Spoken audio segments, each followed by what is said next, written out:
Hai sobat semua, apa kabar? Baik kan? Semoga kalian semua sehat selalu, bahagia selalu dan banyak rezeki. Kali ini Mimin mau melanjutkan cerita dari novel Menantu yang Diremehkan.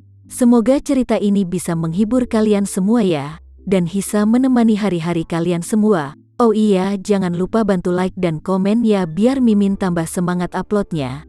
Kalau begitu yuk langsung saja ke ceritanya, cekidot.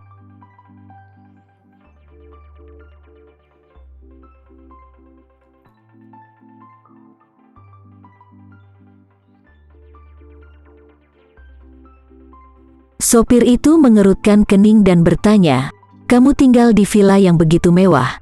Bukankah kamu harusnya punya uang 400.000? Nyonya Haris dengan penuh semangat berkata, "Sekarang aku tidak mempunyai uang tunai sama sekali.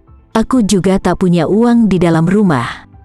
Bahkan semua kartu debit dan kredit pun dibekukan. Ini benar-benar tidak mampu membayar kalian." Sopir itu melambaikan tangannya, "Oke. Aku tidak bisa membawanya masuk." Vivian berkata dengan marah, "Kalian adalah para medis. Bukankah memang tugasmu untuk membantu orang yang sedang terluka?" Sopir itu memandangnya dan berkata dengan serius, "Gadis kecil, aku harus menjelaskan kepadamu bahwa kami bukan dokter, dan ambulans kami bukanlah ambulans gratis dari rumah sakit umum, tetapi ambulans transfer yang dioperasikan oleh perusahaan swasta. Hanya seperti taksi.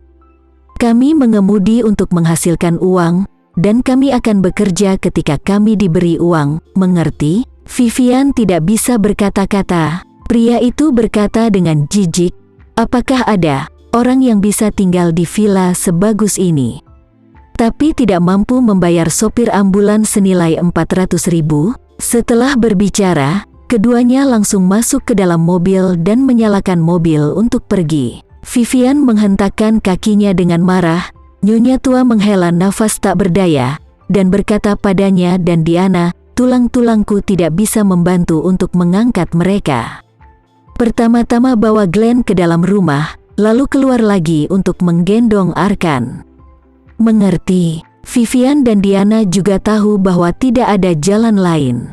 Mereka hanya bisa mengertakkan gigi dan menggunakan kekuatan sepenuhnya untuk mengangkat Glenn dengan hati-hati. Tubuh Glenn meledak kesakitan, dan berkata dengan merintih, "Coba bergeraklah sedikit lambat, ini terlalu menyakitkan." Nyonya Haris menggelengkan kepalanya dan menghela nafas, "Anakku yang terkasih, benar-benar tidak ada cara lain sekarang, jadi tahan saja ya untuk sementara waktu." Setelah itu, dia berkata kepada Vivian dan Diana, "Kalian berdua bantu Glenn, aku akan buka pintunya dulu." Vivian dan Diana bergumul dengan Glenn dan pindah ke depan pintu selangkah demi selangkah. Nyonya Haris hendak menggesek sidik jarinya untuk membuka pintu. Tiba-tiba mendengar suara TV di dalam, dia bertanya dengan heran kepada Vivian, "Vivian, apa kamu lupa mematikan TV saat kita akan pergi?" Vivian menggelengkan kepalanya, "Aku terlalu terburu-buru tadi, jadi aku juga lupa." Oh, Nyonya Haris tidak banyak berpikir, dia langsung membuka pintu. Begitu pintu terbuka, dia melihat 3 orang terbaring di sofa di ruang tamu di dalam. Arkan menangis dan berkata, "Nenek, nanti saat kita kembali ke Villa Andara, kita harus mencari apakah ada barang berharga di sana. Jika ada, ayo kita keluarkan dan jual. Masih banyak barang berharga di sana, seperti di gudang anggur.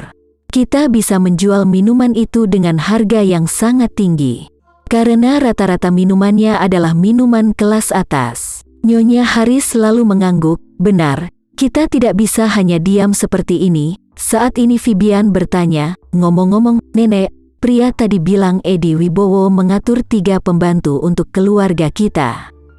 Di mana mereka?" Nyonya Haris juga bingung, tidak tahu, dia mungkin sudah mengatur tapi orang belum datang, kan? Vivian menghela nafas, jika dia bisa mengirim 3 pembantu, bukankah Edi Wibowo masih sedikit peduli dengan kita?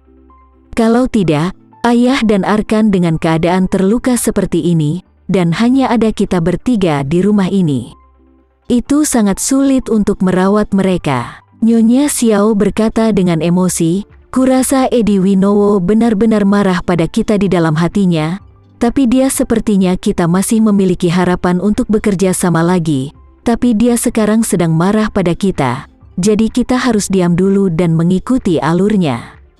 Jika kita memiliki peluang lagi di masa depan, kita harus tampil lebih baik, dan kita harus bisa mendapatkan kepercayaannya lagi. Vivian kemudian mengangguk dan menghela nafas. Iya, kuharap 3 pembantu yang dia atur akan datang secepat mungkin. Lebih baik lagi jika mereka sudah tiba dan menunggu di villa kelas 1 Andara. Jika tidak, kita tidak tahu bagaimana cara membawa Ayah dan Arkan masuk ke dalam kamar nanti. Saat ini, di Villa A06 Andara, Nana, Bia dan Eka baru saja mengisi perut mereka. Mereka melihat kiri dan kanan, tetapi mereka tidak bisa menunggu keluarga Nyonya Haris datang lebih lama lagi. Karena mereka lapar, mereka mencoba mencari makanan yang bisa dimakan. Namun mereka baru mengetahui bahwa ada beberapa bahan makanan di dapur yang Nyonya Haris siapkan tetapi belum sempat untuk memasak, jadi mereka memutuskan sendiri dan menggunakan bahan-bahan itu. Menyiapkan makanan enak. Sebelum Edi Wibowo divestasi, taraf hidup keluarga Haris masih sangat baik. Bagaimanapun, Edi Wibowo telah berinvestasi di Haris Group, yang memulihkan kehidupan keluarga Haru, dan Nyonya tua itu juga melanjutkan kehidupan sebelumnya seperti Lafayette. Levelnya juga sangat meningkat, apalagi Diana sengaja menyiapkan bahan yang sangat mahal hari ini, untuk merayakan kedatangan Glenn dan Arkan setelah mereka mendapatkan Rika. Tanpa diduga, bahan-bahan ini tidak sempat dimakan oleh keluarga Haris, tapi ketiga orang itu malah memasaknya dengan tidak sabar. Mereka bertiga saat ini sedang berbaring di sofa sambil menonton TV dengan perut besar dan bulat. TV ini dibawa dari kamar di lantai basement pertama setelah Arkan menjual TV besarnya. Dibandingkan dengan yang sebelumnya, memang jauh lebih kecil. Di ruang tamu yang besar, ini agak berbeda. Saat menonton TV, Nana mendecakkan bibirnya dan berkata, furnitur villa ini cukup bagus untuk Nyonya Haris, tapi TV ini sepertinya sangat kecil. Dibandingkan dengan ruang keluarga yang begitu besar, ini terlihat tidak terkoordinasi. Eka bertanya dengan heran, ini tidak terlalu kecil bukan? TV di rumah kepala desaku dulu lebih kecil dari ini. Ya, Bia juga menggema, aku belum pernah menonton TV sebesar ini sebelumnya. Nana lalu melambaikan tangannya dan berkata, kalian tidak mengerti. TV orang kaya mulai dari 70 atau 80 inci. Tahun lalu, ketika aku bekerja sebagai pembantu rumah tangga di kota, aku pergi ke rumah orang kaya untuk bersih-bersih dan TV mereka jauh lebih besar dari ini. Eka berkata dengan emosi, Kak, apa yang akan kamu lakukan dengan TV sebesar itu? Apa matamu tidak lelah jika melihat TV dengan layar yang sangat lebar? Nana mencibir dan berkata, Heleh, menurutmu, saat orang pergi ke bioskop untuk menonton film, mata mereka akan sakit dan jatuh ke tanah. Eka menggaruk kepalanya, aku belum pernah ke bioskop, jadi tidak tahu seperti apa itu. Nana berkata, aku pernah ke sana, dan aku sudah selesai bersih-bersih di bioskop. Biar aku beritahu kamu tentang bioskop. Layar di bioskop lebih besar dari dinding di ruang tamu ini. Bayangkan saja, Bia di samping bertanya, apa lebih besar dari tembok ini? Itu terlalu menakutkan. Nana berkata, kalian berdua belum pernah melihat dunia. Saat Nyonya Haris kembali, biarkan Nyonya Haris mengajak kita menonton film di bioskop, maka kau akan tahu. Ketiganya sedang mengobrol, dan tiba-tiba ambulans telah tiba di halaman rumah. Tapi mereka menyalakan suara TV yang sangat keras, jadi tidak ada yang mendengar suara dari luar. Setelah ambulans berhenti dengan mantap, pengemudi dan kopilotnya melompat keluar dari mobil, dan dengan kasar mengeluarkan Glenn dan Arkan dari mobil. Mereka tidak turun dengan kursi roda, tetapi langsung memindahkannya ke bawah dan meletakkannya di atas lantai marmer di halaman. Nyonya Haris bergegas turun dari mobil dan pergi begitu mereka melihat Arkan dan Glenn, dan dia buru-buru berkata, Apa kau tidak akan membantu kami memasukkan mereka berdua?" Sopir itu berkata dengan tidak sabar, "Permintaan pelanggan adalah untuk membawa kalian ke tempat itu. Biaya masuk tidak termasuk. Jika kamu ingin kami membantu, kamu harus membayar 200.000 per orang." Nyonya Haris berkata, "Aku tidak punya uang sepeser pun."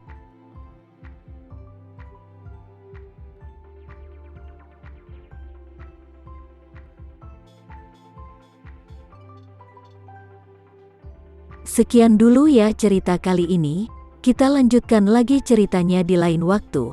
Oh iya, bagaimana menurut kalian? Semoga bisa sedikit menghibur kalian semua.